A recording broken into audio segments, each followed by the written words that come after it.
Good evening, everyone. I just wanted to say I'm terribly sorry and apologize for being a couple of minutes late this evening. Thank you very much for being here. And we will start by asking everybody if they would please put their cell phone on silent or mute. If they would do so, that would be wonderful. And to let you know that the meeting is being audio, video recorded, and live streamed on the Town of Innisfil's YouTube channel and shall form part of the record, which will be retained in accordance with the town's retention bylaw. And if you need more information about that bylaw, you can contact the clerk's office. So thank you for being here tonight. Thanks for those of you watching online. And we have full attendance this evening at council. And so we'll start with Councillor Drudge and the land acknowledgement statement. Thank you, Worship. The town of Innisfil acknowledges that Innisfil is situated on treaty land that is steeped in rich Indigenous history. The town also acknowledges that this land is the traditional territories of the first people of Turtle Island. It is shared between the Anishinaabe peoples of Beausoleil, First Nation Chippewas of Rama First Nation, and the Chippewas of Georgina Island First Nation, and we thank them for their generations of stewardship. This meeting place is still the home to many Indigenous people, and as settlers, we are grateful to have the opportunity to work on this land. The town acknowledges the forced sacrifices that are the foundation of Canadian society today, and we are dedicated to honoring Indigenous history and culture and committed to moving forward in spirit and reconciliation and respect with all First Nation, Métis, and Inuit. Thank you, Councillor Drudge. And now we will proceed to item 2, which is open forum. And we have Sebastian Kerbu here to speak at open forum this evening regarding a water taking permit letter. Thank you. Nice to meet you all. I'm speaking on behalf of St. Joseph Natural Clear Spring Water, Inc., and my mom and my sister as well, who are my partners. Basically, we are applying for a water taking permit. Our property is located at 7306 10th Side Road for about 400,000 liters per day, approximately 100,000 gallons. We did have the permit from the ministry in 2010. We sort of abandoned it because we had some passings in the family, and so we are rekindling the flame once more. Since then, we've done all the hydrogeological testing, environmental impact studies. So we are applying once more this year. We did apply. However, what happened was the Ministry of the Environment, we thought it was a renewal, but because the time has passed so long, it's considered a new permit. So basically, we're applying this year under our family name, so it'll be called Corbo Spring Water as opposed to the name that you have there. We're just using our family name. And I have all the documentation, letters of incorporation as well. So basically, we are asking for a blessing, letter of permission for the Township of Innisfil to allow this business on our property, which we did have many years ago as well. And I'd like to ask, we have our consultant here, Jeffrey Rather, if he has a couple of words to say on behalf of our company as well. Okay. Mr. Corbo, sorry, I think there's just a bit of misunderstanding. So we have you down as a delegation, which is under item 6. Right. The difference between open forum and delegation is at delegation, you get a longer time to speak. Oh, I see. In open forum, it's 2 minutes to speak. Okay. So if you want to stop there and then if you want to come up for your delegation and then bring your consultant up. And then there's opportunity to ask questions during that too. Okay. Madam Clerk, would that be acceptable? Is that fine? Thank you. Thank you so much. Thank you for your time. I should have caught that right off the bat, and that it was a continue, duplication. Sorry. All right, next is Megan Varga, and Megan is here to speak on item 6.1. Good evening, Mayor, Deputy Mayor, Council, and staff. I didn't write anything down, so I am just keeping a timer here. A decade ago was the first time I stood in front of this podium and I pled to council to not allow a permit to take water for Aristic Services, Mr. Harrison, on the 10th Side Road, less than a kilometer from where they intend to do it. So the problem is that they want to withdraw water from the Alliston Aquifer. A quick Google search will tell you that that is the most pristine water in all of the world.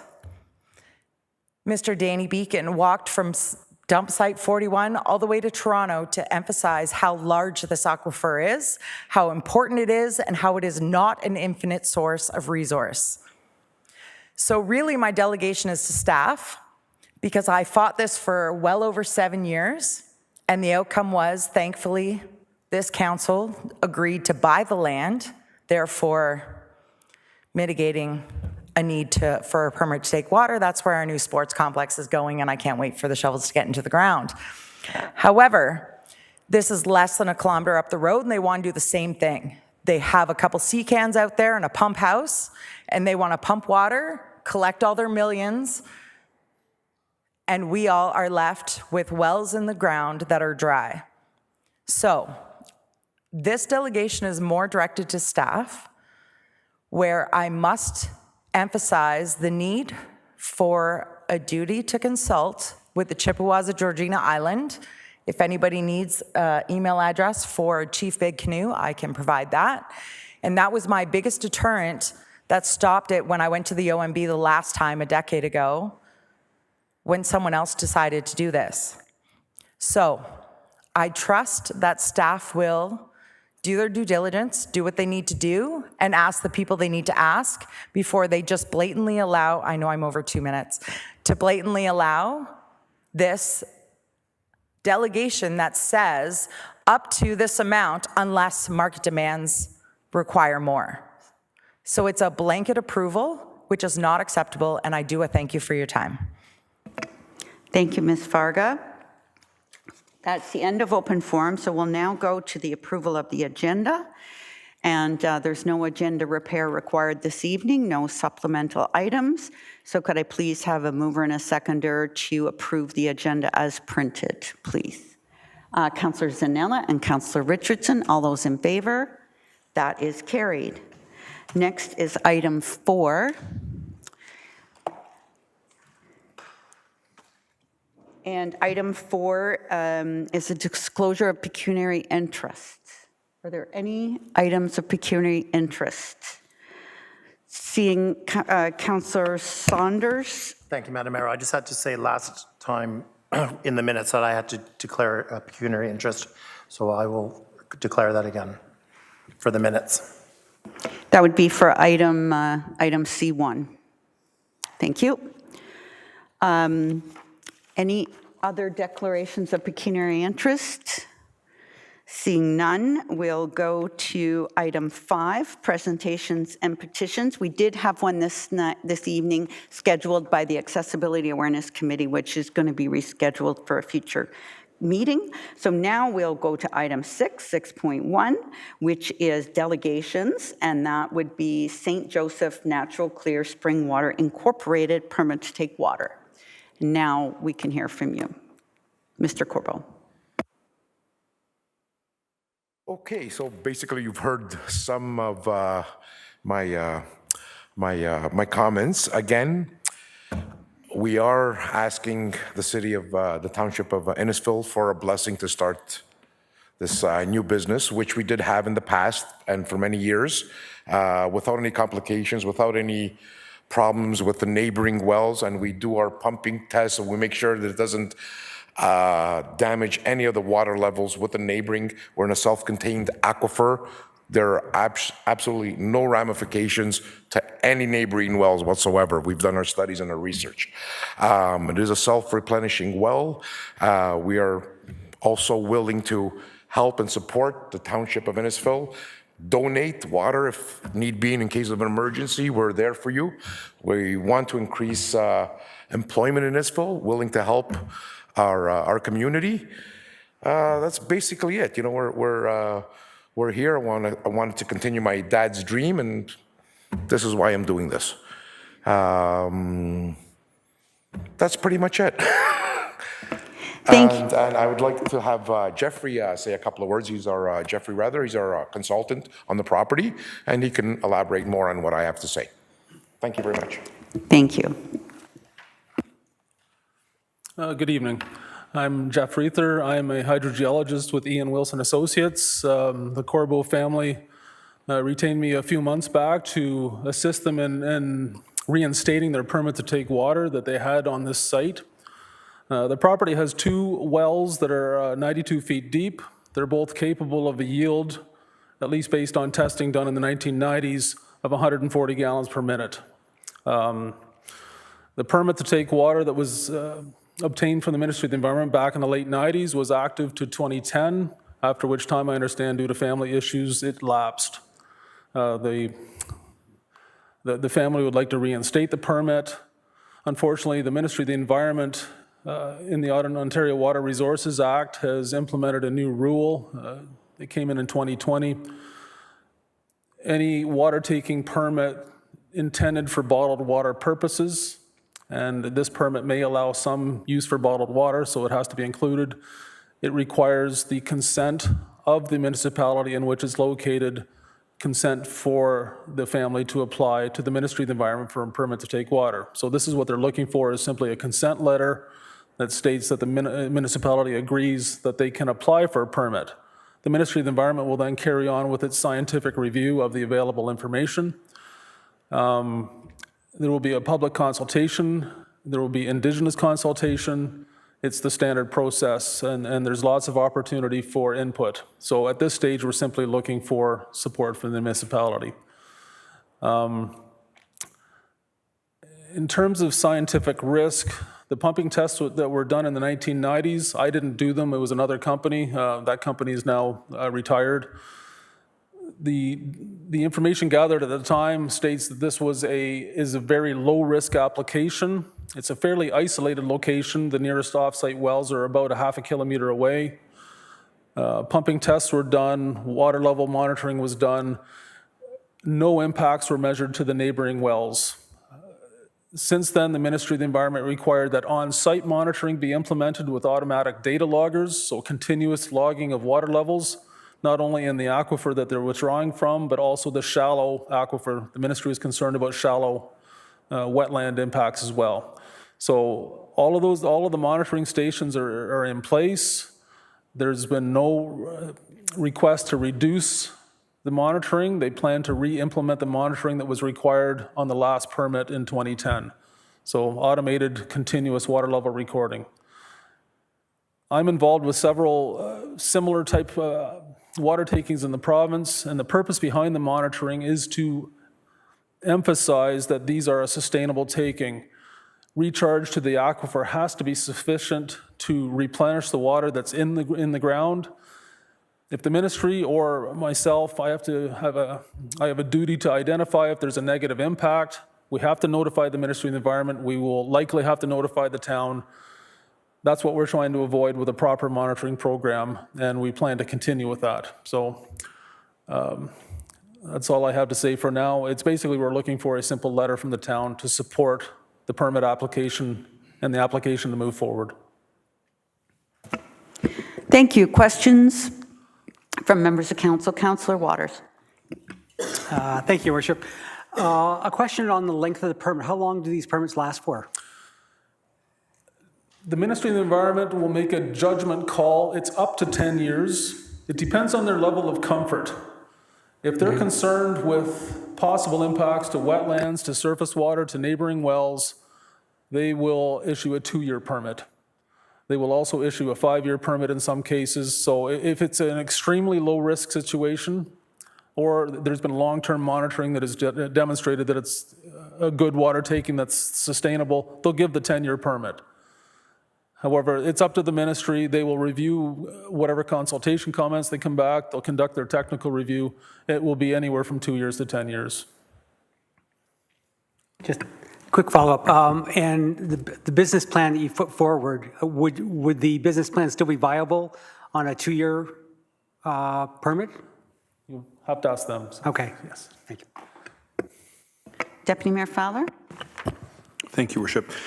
Am I correct in understanding that the family that owns the land is the one that also owns the company? Am I understanding that correctly? That's my understanding, yes. Okay. Yes. That being the case, hypothetically, the town issues a letter of support, and we find within the 10-year permit that there are complications or issues that have arisen.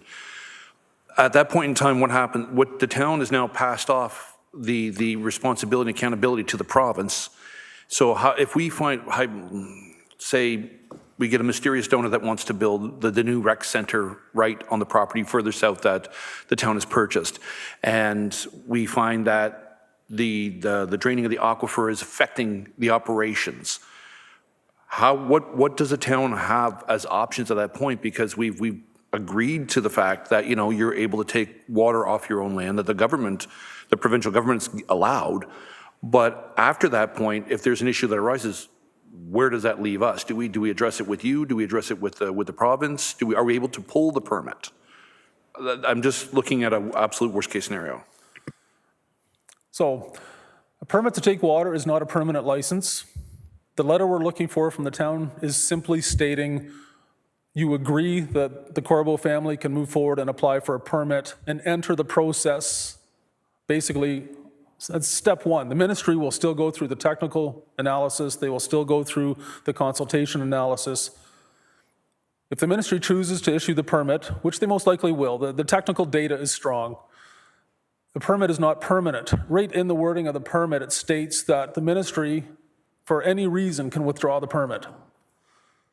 However, at the same time, everyone has right to the reasonable use of groundwater on their property. And by reasonable, it basically states you cannot have a negative impact on your neighbor.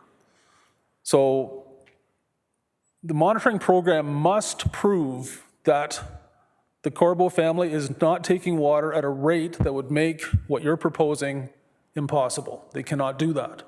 So it has to be reasonable. The monitoring program has to prove that it's a sustainable negative impact, like no negative impact operation. Like I said, I do monitoring programs for numerous permits to take water in the province. I have to demonstrate that on every single one of these projects, that water levels are sustainable, they're level in the long term. Negative impacts have to be identified early and identified not only to the town, but also to the Ministry of the Environment. And the Ministry of the Environment does act on negative impacts fairly quickly. Follow-up, Deputy? Thank you.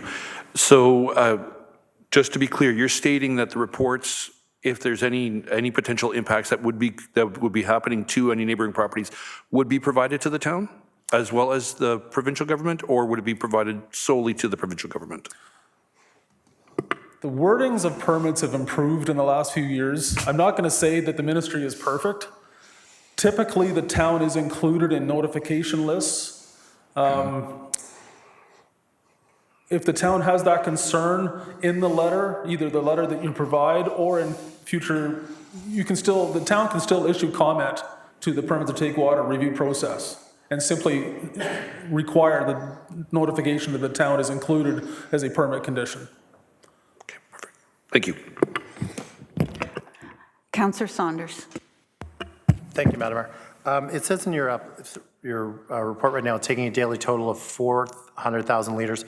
Prior to 2010 on your previous permit, how much water were you pulling at that time? Now, their permit allowed for 400,000 liters per day. I cannot comment on how much they were taking then, and The original permit, which was Mr. Corbeau, could you stand at the mic, please, because there's people watching online. sorry about that. When my dad was alive, the original permit that I believe we got in the early 90s was 250,000 gallons per day, over 1 million liters, which basically proved that our land can suffice and produce that amount. So now we're just asking for less than 50% of that, which is not going to impact the neighbors whatsoever. So originally we were awarded a 250,000 gallon per day permit. That was the original permit. So basically, you know, again, mishaps had happened in the family, so we basically abandoned it for years and just want to start all over again. With your blessing. Any other questions or comments for Mr. Corbett or his consultant? Go ahead, Councillor. Your Worship, actually, this is more for staff. If we received complaints that people's wells were drying up and bylaw did attend them, what kind of recourse would we have? Thank you, Mayor Dolan. As Mr. Reether has indicated, the permit's issued by the Ministry of the Environment, so we would provide the complaint information to the Ministry of Environment for them to move forward in terms of any enforcement under the permit and whether there were recourses required. It wouldn't be something the town would address because it's not the permit that we issued. Anyone else? Councillor Waters. Thank you, Your Worship. I'm testing my memory, but there was an issue in the Kitchener-Waterloo area, I think in the lower area. I think it was Nielsen, or there was a large water-taking company in that area, and you're smiling, so I think you recognize it. And I think there was an issue years later where the town needed more water for growth and couldn't get it because Nielsen wouldn't release. I'm not sure if they would release it, but there was an issue there. So I'm just trying to find out what that issue was, and does that have, is there any problem with the town of Innisfil and its growth plans in terms of requiring that water for future growth? You're jogging my memory, but it's fairly famous in our circles. It's Nestle, not Nielsen. Thank you. Yes, and it was near Guelph. As I understand the story, I was not involved with it. Nestle owned a property that the town was interested in, and they held a permit for the site and would not release the permit to the town because the town was needing, or the city in that case, was needing a lot more groundwater. And so there was an argument over future needs of the city versus their existing permit, Nestle's existing permit. In this case, it's not a large multinational company you're dealing with. It's a family. It's a relatively small taking, 400,000 liters per day. We heard the name Alliston Aquifer Complex mentioned earlier. It's a substantial aquifer. They cannot impact neighboring properties to negatively impact the water, not rights, that's the wrong word, but the reasonable use of water next door. They cannot take so much water that the reasonable use is impacted next door. So if the town has an interest in developing a property next door, they have to be able to. Thank you. And you are? I'm sorry, I might have been back if I was on the proposal, but I just wanted to add a couple comments. Mr. Corbo? Yes, go ahead. Hi, I'm Ida Vivacqua. I'm with Royal LePage, your community. And I just wanted to bring to your attention that the Corbo family has paid taxes to the town of Innisfil for how many years? How many years? Since we own the property. Since they owned the property. Their father passed away. It was his dream to support this application. And I'm here to actually help them support it because, one, they are taxpayers. They want to continue this legacy. So in terms of support, I'm going to ask you the question, and if someone can answer this, where are you people currently purchasing your water? You know, this is something that the town of Innisfil, they're going to be creating jobs, they're going to be putting water in your city, and it's something that really shouldn't be overlooked. And it's not a large amount that they're asking for, but it's what they want to try to do for the town and for the legacy of their father. So consider that as well. This is a business proposal too. I really don't think this is the first time I've heard about this sports complex that they're building, but if there was any information that was supposed to be sent to them, should that not have been disclosed as well? Because maybe that project could impact their property or their business proposal. Thank you for your comments. Any other questions or comments from council? Councillor Ices. Thank you, Worship. Just with my limited understanding of the process, it sounds like a lot of the jurisdiction falls on the MOE on this ask. Understand we have to give our blessing on it, As council, what would we expect from staff as far as a report to assist us in making that decision, or is it all on the MOE's jurisdiction? Director Lee? Thank you, Mayor Dolan. Through to Councillor Ices. So as you'll note with the recommendation on the screen, the intent would be to receive the delegation tonight. Staff will be preparing a report to come back to council in June to speak to current town policies and the application in terms of the municipal consent and a recommendation on council moving forward or not. Thank you.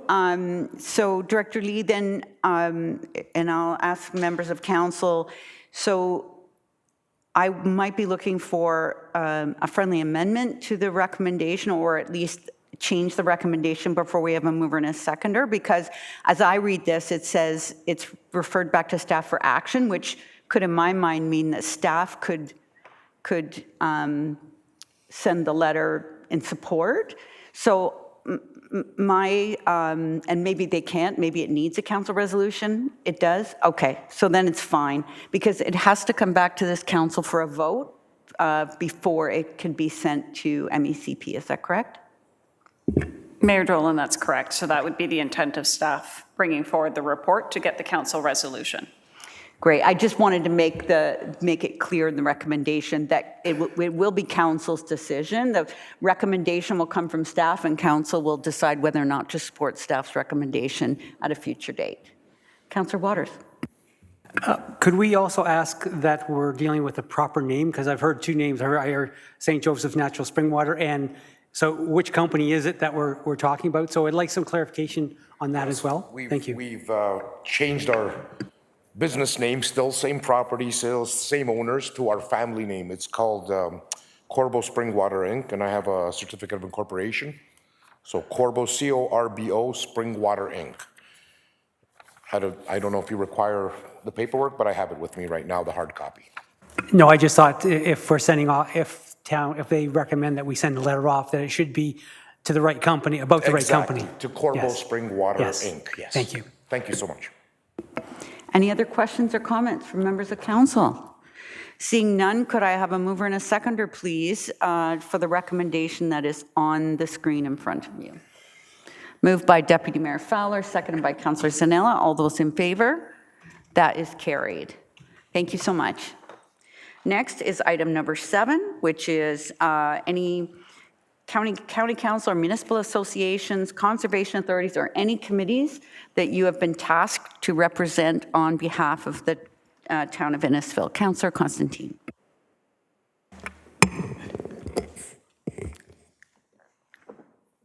So today we have our meeting for the museum and the barn, and we were discussing changes regarding staffing and hours.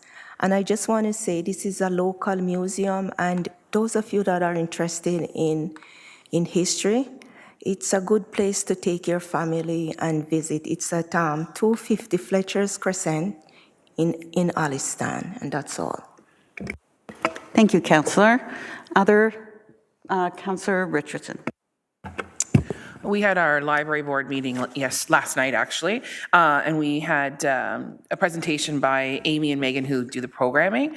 So it was really great to hear about different programs that they offer at the library. What was really interesting to hear was some of the numbers that they shared with us. So they shared that with our youth program, so not our early learners, but our older group of youth. In 2023, they had 33 programs that 164 kids attended, whereas so far in 2024, they've already run 32 programs that have had 867 kids attend. So that was really eye-opening to just see how much our youth are being engaged, and part of that is with our teen nights, which is really great.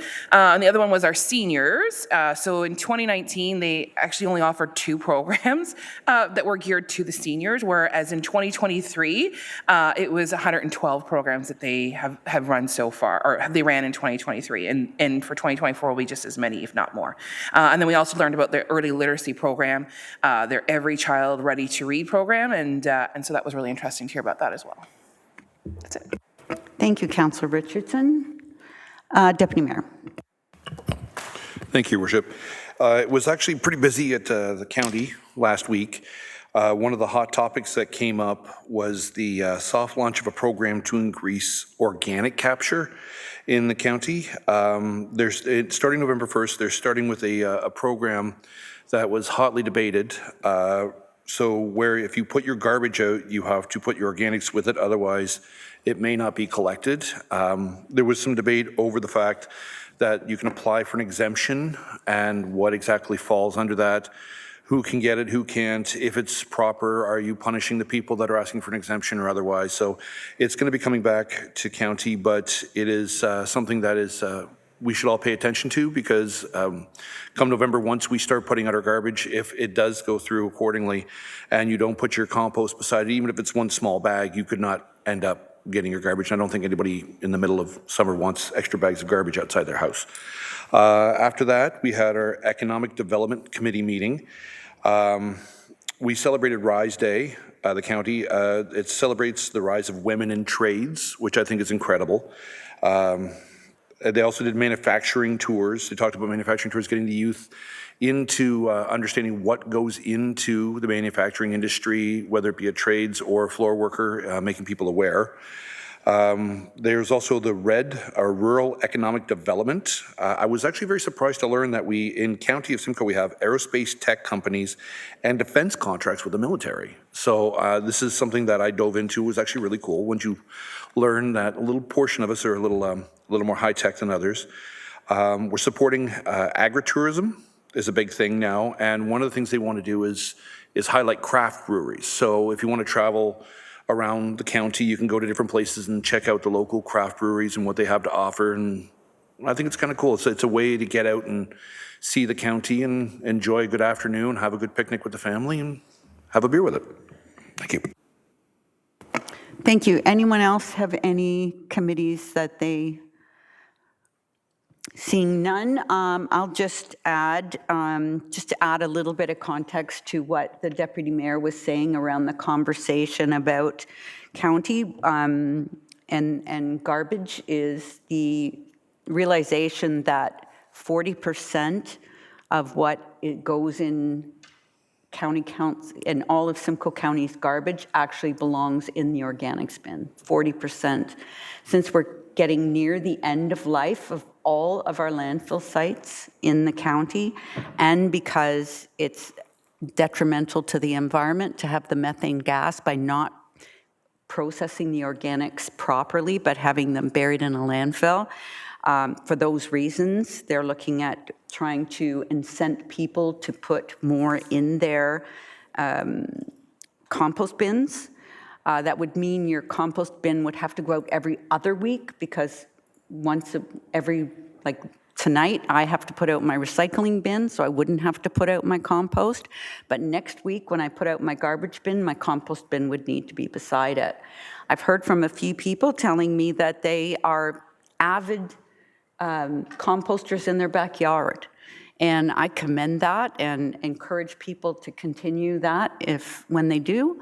But there's much that's collected in the organics processing that you can't compost in your backyard, like fat, oil, and grease, like Tim Hortons coffee cups, Kleenex, hair, dryer lint, bones, pet waste, and greasy takeout containers, all of which can go in your compost bin and shouldn't be in your garbage bin. So we'll discuss it again at length, I'm sure, next Tuesday. So the next time we come back to County Council, or to Council, the Deputy and I will be able to tell you more about what was decided.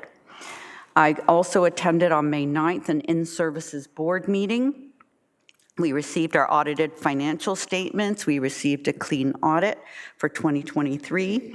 We received our Q1 financials, just like we will tonight for the town of Innisfil. And we received an asset management presentation. So asset management has to be delivered to the province by July 1st. So we'll be getting the town's portion of the asset management come forward in the not too distant future. In order to be compliant, we need it there by July 1st. I will say I was pleased to find out that we had done our own in-house asset management planning, where most municipalities have outsourced this work, which I think will be a huge benefit to us going forward. And I know that the town of Innisfil has done the same thing, and I look forward to hearing more about that at a future meeting. And that's it for me. So that's it for number 7. So now we'll go to our consent list. And I wonder if I could ask your indulgence, please, to have a 4-minute break between now and when we go into the consent list. Madam Clerk, could I ask for a mover and a seconder to have a 4-minute break? Moved by Councillor Drodge and seconded by Councillor Zanella. All those in favor? That's carried. So we'll be back here at 7:42. Thank you.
I apologize for that interruption and thank everybody for your indulgence. So we're at item number 8 at our consent list.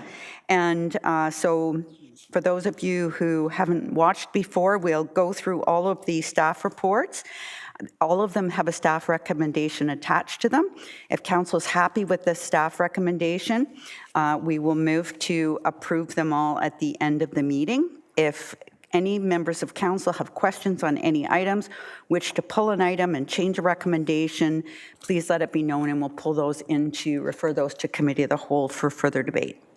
So item A1, special council meeting minutes dated April the 24th. A2, special council meeting minutes dated May the 8th.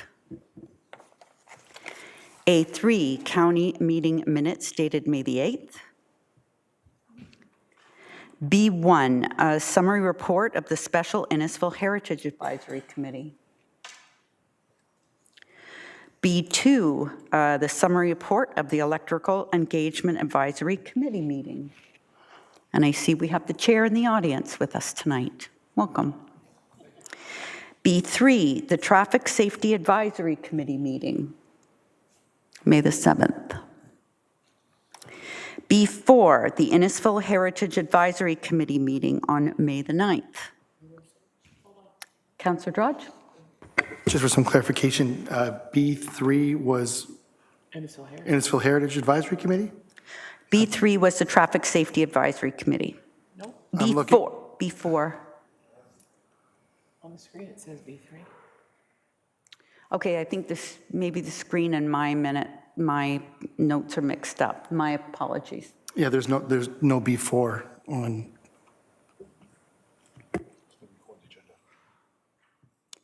Madam Clerk?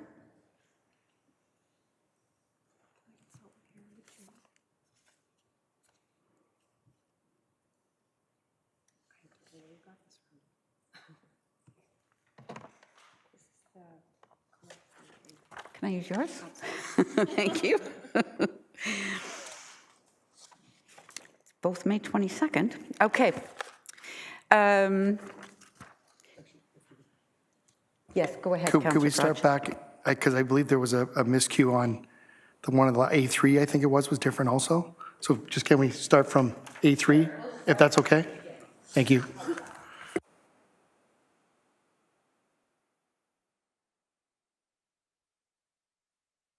A1, the council meeting minutes dated April 24th. A2, the special council meeting minutes dated May the 8th. A3, the council meeting minutes dated May the 8th. B1, the special Innisfil Heritage Advisory Committee meeting minutes. B2, the Electoral Engagement Advisory Committee meeting. And B3, the Innisfil Heritage Advisory Committee meeting. C1, the final operating and capital results. Deputy Mayor? I'd like that pulled, please.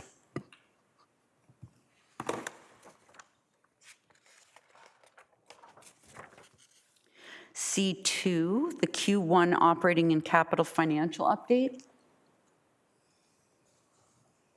C3, the Our Shore bylaw CPPS for 990 Arnold Street. C4, the naming of Innisfil Beach Road 3575 and 7267 Fifth Line.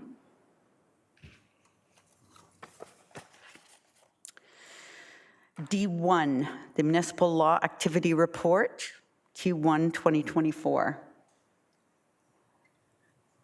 I don't want to pull it just to say that it's a very active report. It's a very active group of people. And if anybody hasn't had the opportunity, those watching live stream, you might want to pull that and have a quick look at all of these quarterly reports. I'm on D1. And in this case, like 1,000, so in the first quarter of 2024, 1,000, almost 1,000, 900 and some odd inquiries. So divide that up, that's like 10 a day. That's a lot of calls. So kudos to Mitch and his team, Mr. Harris and his team, for all of the work on municipal law activity. And that's during January to March. I'd hate to see Q2 and Q3. I'm sure they go up substantially. Next is D2, the customer service results for Q1 2024.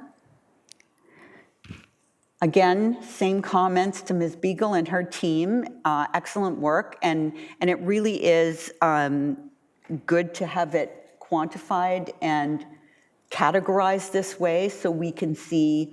Quite often, I would say we tend to get our sense of what's wrong by reading Alcona Chats or some other social media site, but this tells you what people actually are calling us about. So thank you so much for that.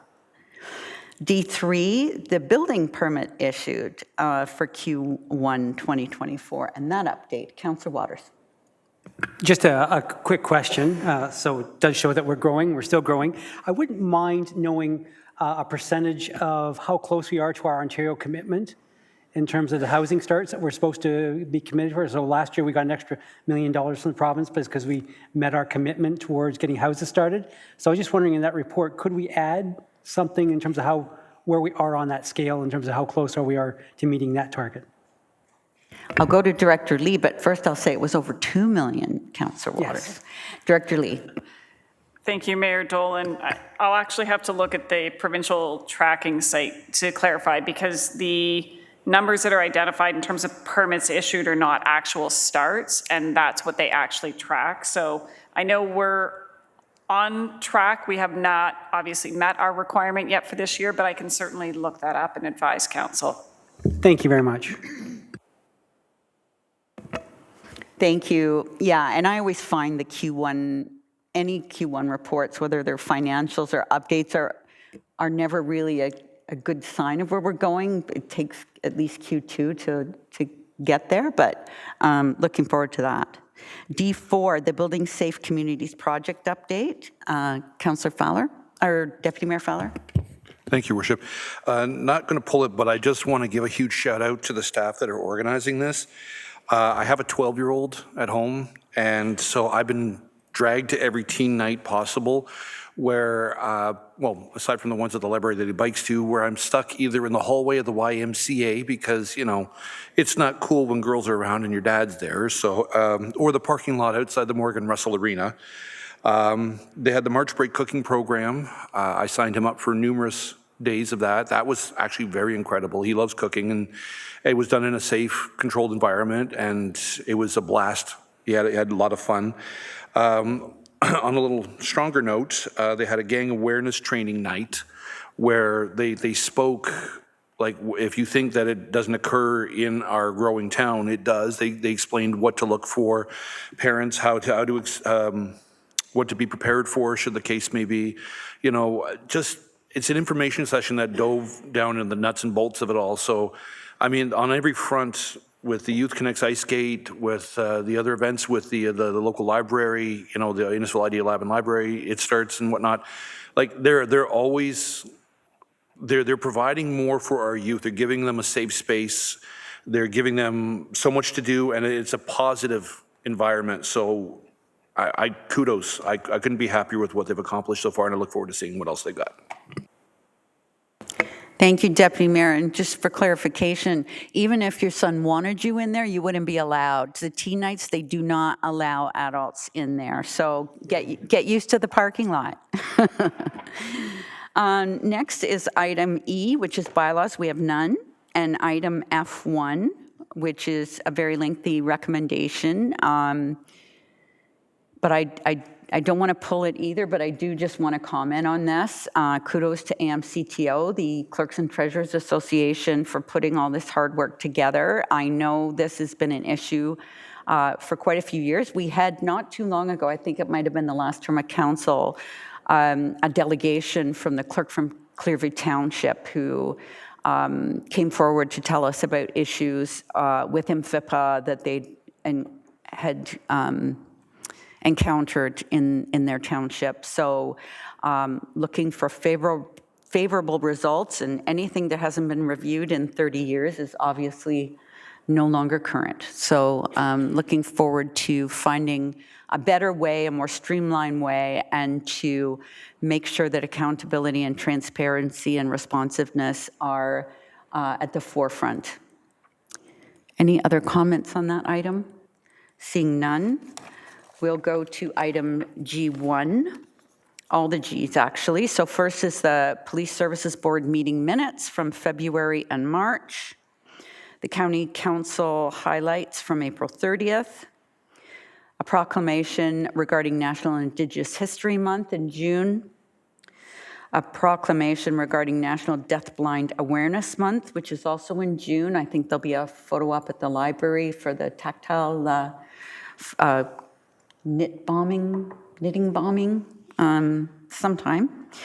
And also a proclamation for Innisfil United Pride Month in June. Seeing none pulled, then we'll go to our consent list recommendation. And a mover and a seconder, please. We have one item that's been pulled this evening, item C1. Moved by Councillor Waters and seconded by Councillor Constantine. All those in favor? That is carried. So before we go to item C1, Councillor Saunders. I have to declare pecuniary interest in this, as I have interest in the Rosado Center. Thanks. So I will not be voting or discussing. Thank you. And this was pulled by Deputy Mayor Fowler. Thank you, Worship. I'm just looking to get some questions answered as opposed to changing anything. Who's your seconder, Deputy Mayor? Councillor Waters. Excuse me, Your Worship, we have not done the resolve to Committee of the Whole recommendation? My apologies. I am asleep at the switch tonight, aren't I, Madam Clerk? Can I please have a mover and a seconder to resolve the Committee of the Whole? Councillor Dodge and Councillor Richardson. All those in favor? That's carried. Now we can go to item C1. Deputy Mayor. Thank you, Worship. On page 2 of the report, page 2 of 28, there's some numbers that kind of set off some alarm bells, and I'm just looking to get some clarification on the matter. I see the planning services has gone over budget by about $251,000 when their initial budget was $368,000, so that's around 68%. And then right above that, the engineering service has ballooned from 93 to 506. That's 540%. Can we get some clarification on what caused this, please and thank you? Thank you. Treasurer Webb, please. Through you, Your Worship, to the Deputy Mayor. So for both those service areas, their budgets contain some fairly significant numbers or budgeted numbers for external recoveries. And so, that would include recoveries related to developments. So engineering for plans of subdivision and work that they do for the development community, there's recoveries for that. Likewise, in planning, they have external recoveries and user fees as well. In both situations, for both those departments, they were and maybe still are experiencing staffing shortages and resourcing challenges. And so, those revenues just weren't there based on what was budgeted. The revenues, while you might think or consider that, the savings in wages is a direct offset to any revenues, there is a markup on the revenues to include recoveries related to corporate overhead and department overhead. And so that's why you're seeing some fairly significant differences and shortfalls in revenues related to recoveries for both external recoveries and capital projects. So what they do as well is for capital projects, they charge back staff time to the capital projects versus, if we didn't do that, if we had perhaps outside firms working or administering capital projects for us, we would have a cost there. So we do a lot of this stuff internally, we charge back capital projects. But again, because we had that shortage in staffing, we didn't recognize those recoveries both internally and externally. Go ahead, follow up, Deputy. Okay, so if I understand correctly, then you're saying that we'll see the return of the income that's being put out through different avenues. So it'll return to us in a different manner. Is that what I'm understanding? Through you, Your Worship, to the Deputy Mayor. So as you will see in the results in 2023, there isn't, because we've got less revenue there, it's not we've got increased revenue elsewhere. We just didn't have the staffing resources to work on capital projects, to get those recoveries from our capital reserve fund, for example, or externally through development fees and services. Okay. Another follow-up possible. Okay, further down, thank you very much. Further down, with the Uber program under Innisfil Transit, I noticed that it went up double, almost 100%, a little over, from 328 to 670. Is this due to more usage of Innisfil Transit, or is this just a cost increase? But is it because it's successful, hopefully, or is it because of outside sources? I'm going to start it off through you, Your Worship, to the Deputy Mayor. So for transit, as you know, we do receive provincial gas tax funding every year. So we did, we have some surplus funds that were set aside in a reserve fund related to that from previous years. During the COVID times, we didn't utilize that. And because that program allows us to carry those grant funds forward indefinitely, we've strategically decided when to use those funds and when not to use those funds. In 2023, we did receive our provincial gas tax funding and we did use it. Now, the overall transit program was in a deficit, and we could have opted to pull money from the reserve fund for the transit. But because we were in an overall corporate surplus, we strategically decided not to do that. There'll be many requirements for those funds going forward. And at the end of 2023, there is just over $800,000 sitting in that reserve fund that can be used towards transit initiatives in 2024 and forward. Thank you so much for that, Ms. Webb. And also to point out that in attachment 4, there is a comments and a description of each overage or underage and why that has taken place. And so it's all listed there to be transparent. Other questions or comments? Councillor Waters. Thank you, Your Worship. My first question has to do with the commentary on the staff shortages.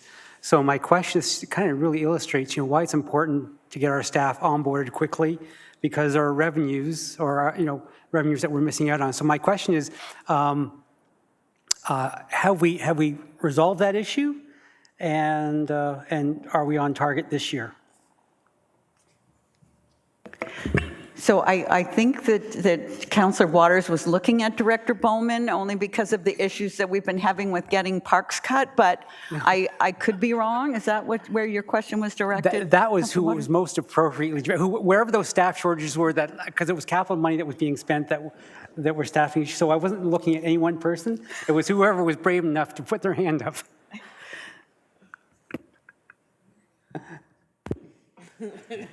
So Councillor Waters, I think I'll start in terms of the capital engineering team and their specific projects. Those issues have not yet been fully resolved. We are working through that process. We have 2 outstanding recruitments to bring that team up to full complement, so that in 2024 and beyond, we're hoping to resolve the issues. But we are trying to repurpose a number of the capital projects to understand which are the most priority to come forward, and also recognizing the financial implications of how many of those projects can actually come forward through the budget process. Thank you. So I'll redirect towards the human resources in terms of why are we having problems recruiting people for these jobs? Through you, Your Worship, to Councillor Waters.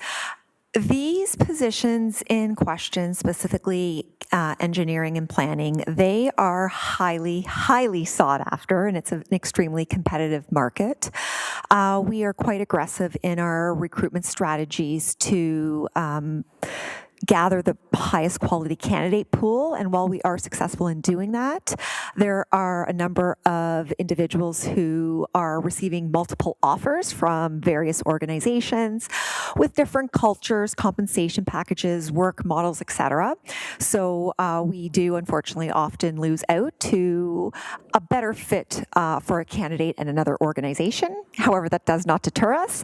We keep going back at it and continue to look at other creative ways to fill these opportunities with talented staff. Thank you. Director Lee.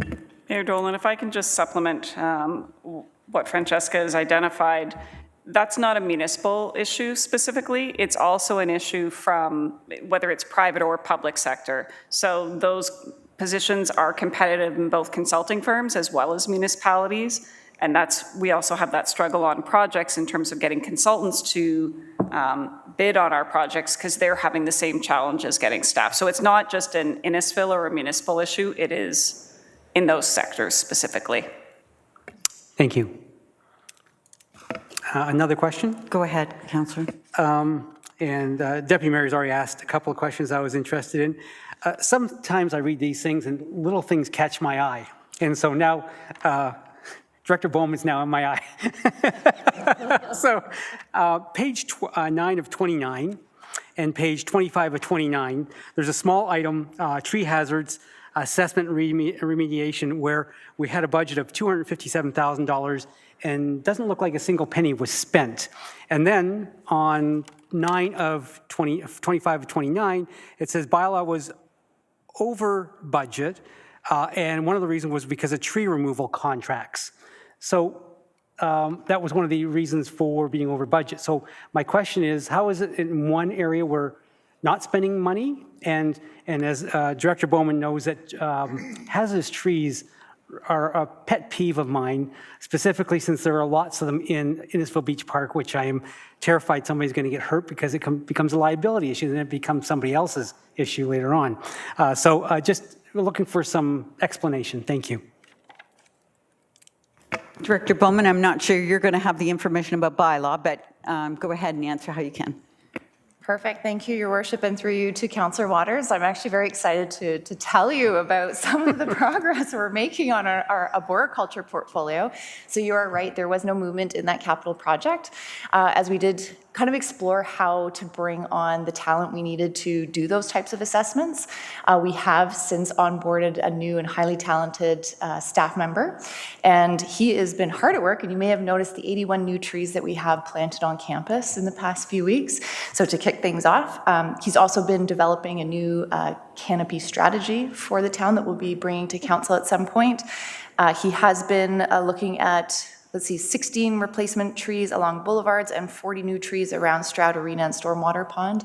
And he's been working with our GIS technician in IT to work on a new mapping strategy and has already been mapping all of the trees in the Arboretum as a start.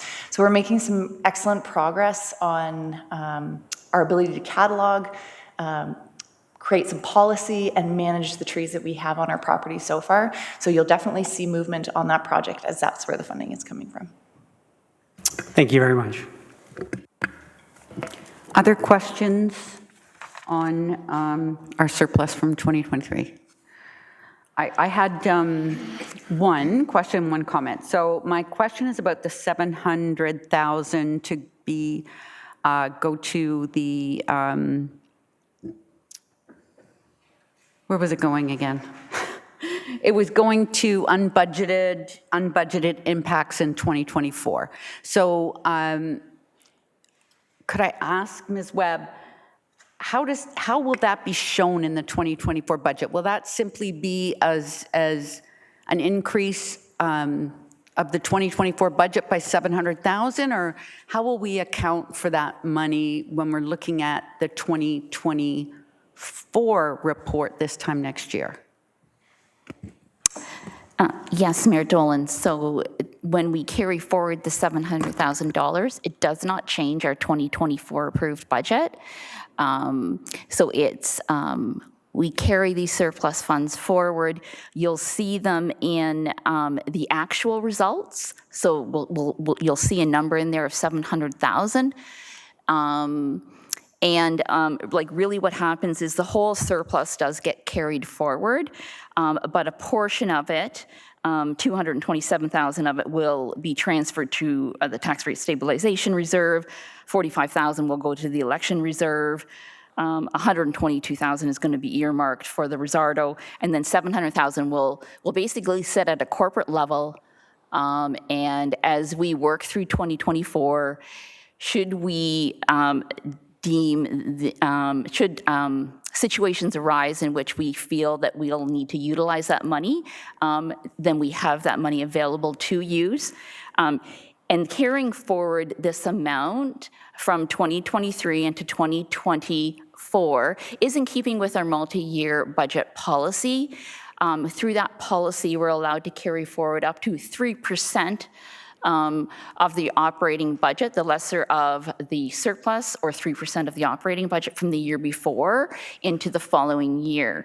And the reason for that is that when we prepare a 2-year operating budget, it's really hard sometimes, to forecast out that second year. And so this gives us a little bit of protection in terms of those areas in which there's some risks that we're not be able to meet the budget set forward. So at this point, Mayor Dolan, the amount will sit at a corporate level. We identified some issues or risk areas, I guess. And I think we highlighted that to you through our 2024 operating budget. And so we're going to use these funds to help manage those pieces, but we'll be reporting back to you through future quarter reports on how the town's doing. And certainly, if we trend like we did in 2023, we may not need to utilize those funds. When we get to the end of 2024, potentially we've got a larger surplus there, and in keeping with the tax rate stabilization disposition policy, those funds would be transferred into the tax rate stabilization reserve and capital reserve fund. Thank you, Ms. Webb. I'd like to think that we won't need it, but just seeing the way tenders are coming in, everything seems to be coming in higher than we anticipated. So it's nice to have that there as a cushion. And my final comment on this item tonight would be an operating surplus of over $1 million, 1.09, is a high number until you figure out what the actual budget is. So without our capital levy, without our police, and without any of the water and wastewater infrastructure, our budget is still $34.5 million. So $1 million surplus is 3.16% of the budget. So if I could come within 3% of my own household budget, I would be very happy with that result. So I just want to say, on a budget this size, $1 million surplus isn't a horrible place to be. And particularly, I do feel for each department that is trying hard to recruit staff, and we're struggling everywhere. So hopefully in 2024 and beyond, that will stabilize a little bit. So those are my comments. Anyone else? Seeing none, all those in favor of the recommendation? That is carried. Sorry, Your Worship, we did not have the seconder, which Deputy Mayor Fowler just provided. Thank you. Wonderful. So now, adoption of the recommendations from Committee of the Whole, please. Moved by Councillor Drodge and seconded by Councillor Zanella. All those in favor? That is carried. And announcements, please. Councillor Ward 1.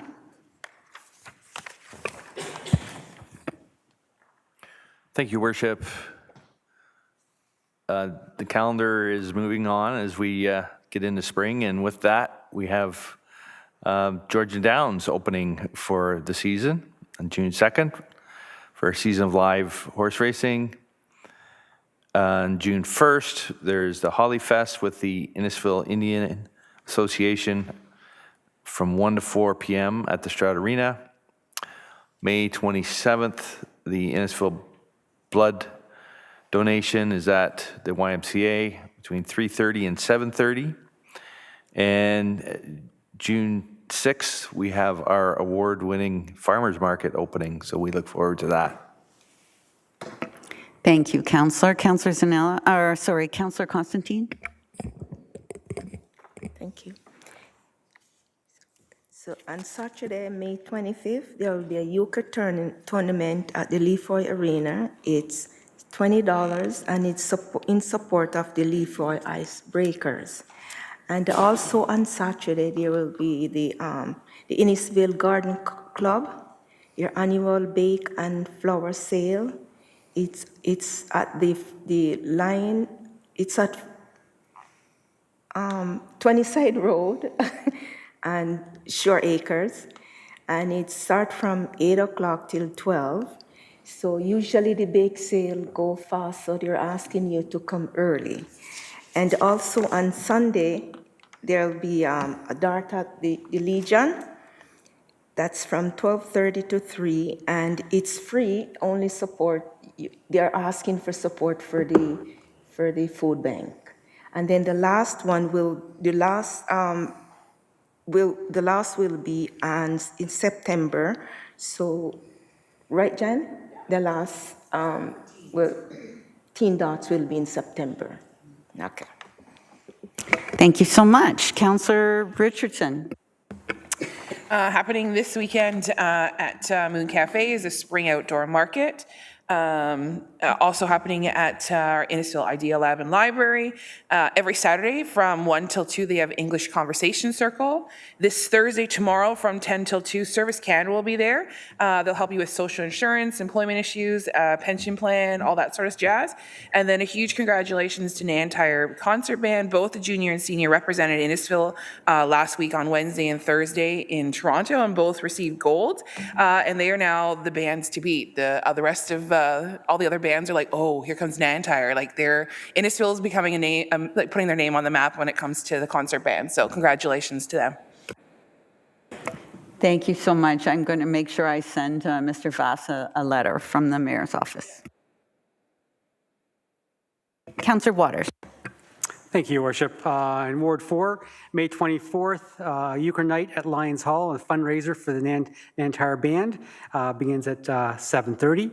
On May 25th, the grand opening is CW Coops, and they're going to have a live band. So CW Coops is under new management, and so it'll be good to visit them and give them a good send-off.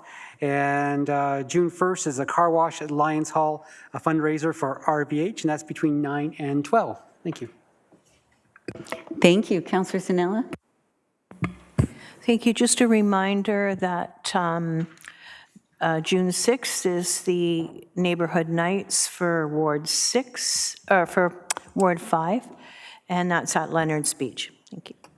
Wonderful. Thank you. Councillor Saunders. Thank you, Madam Mayor. Last week, we were at Sandy Cove, and they were doing their emergency preparedness for the seniors, which is teaching them how to be prepared for a 72-hour emergency, so they'd have water and food and pet food and stuff like that. So it was very informative.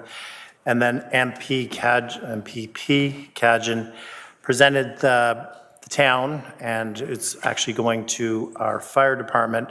So we got $45,400 from in a grant, and it's going to enhance the emergency radio systems and support training to expand emergency radio coverage and the capacity. So that's the money is going to go to really good use. Thank you, Councillor Saunders. Councillor Drodge. Thank you, Worship. May 24th, there's a youth night at the Guildford United Church at 6 p.m. Councillor Constantine mentioned May 25th, the bake sale at the Arboretum. May 29th is my neighborhood nights in Cookstown. It starts at 5:30 at Kids Lanes Park. On May 25th, this Saturday, from 3 to 8 p.m. is the Spring Amelia hosted by the Indians of Innisfil, and that's at the Guildford Hall in Guildford. And this Saturday, there's the Antique Shows Canada at the Victoria 4635 Victoria Street. It's the antique building there right on 27. And June 1st is the Wing Ding in Cookstown. So I hope everybody can attend. What a busy time. Deputy Mayor. Thank you, Worship. Tomorrow, May 23rd, many of us are going to be going down to the Three Feathers Terrace down off 3rd Line for a tour of the facilities. My understanding is that they've opened the doors to show us what they have to offer. On the 25th, we have Lefroy Harbour Grand reopening at 4 p.m. They're expanding their services. Everyone is invited to come down. It's going to be a night-long event into dinner-wise. On the 26th, if you go to St. John Anglican Church, we have the retirement of Father Greg Gilson. He's been there for a number of years, and it's a good way to give him a good proper send-off. Later that day at Centennial Park, the Innisfil Jewish community is holding their Lag Bomer celebration. There's still tickets if you want to check that out. And that is it for me. Thank you. Thank you very much. Just a few things that haven't been covered. I want to congratulate St. Francis of Assisi School on another outstanding performance. Finding Nemo was their stage show this year. It really is professionally done. They involve several hundred students, not just if they want to act in the show. They have 2 full casts, but they also do all the crews, the lighting, the mic, the sound, build all the sets. It's really quite incredible. And so thank you for inviting us to attend. I want to congratulate Lillian Vaughn. Lillian is a longtime resident of Innisfil who celebrated her 105th birthday on May the 10th. And I was pleased to see that MP Brazar rose in the House of Commons to recognize her, which she very, very much appreciated.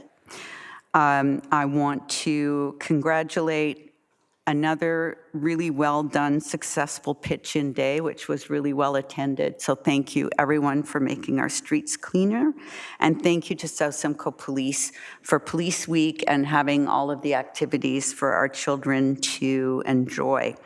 It was a really good week last week for our fire department because not only did they get the money from MPP Canyon, they also received almost $50,000 from Firehouse Subs to let them purchase and equip an ATV with a fire hose and a pump and plus whatever they call those orange things to carry people who are incapacitated. So it gets into small spaces where our fire trucks just can't get, and that was all donated by the generous customers of Firehouse Subs. What else did I want to tell you? That was it, I guess, other than there is going to be, South Simcoe Police are having a bike rodeo at Alcona Glen. I think it's on June the 2nd. So thanks, everybody. Any other announcements? Councillor Drodge, you forget something? Actually, you reminded me earlier this evening, there's the ribbon cutting Lefroy Harbor. Oh, did you mention it? I apologize. So no excuse not to be busy in the next couple of weeks. So thank you, everybody, for your announcements. And now we'll go to the confirming bylaw and adjournment. And we'll adjourn at 8:19 p.m. And that's moved by Councillor Drodge and seconded by Councillor Richardson. All those in favor? That is carried. Thank you, everyone. Thanks for those who are watching online, and have a good rest of your evening. And we'll see you in 2 weeks.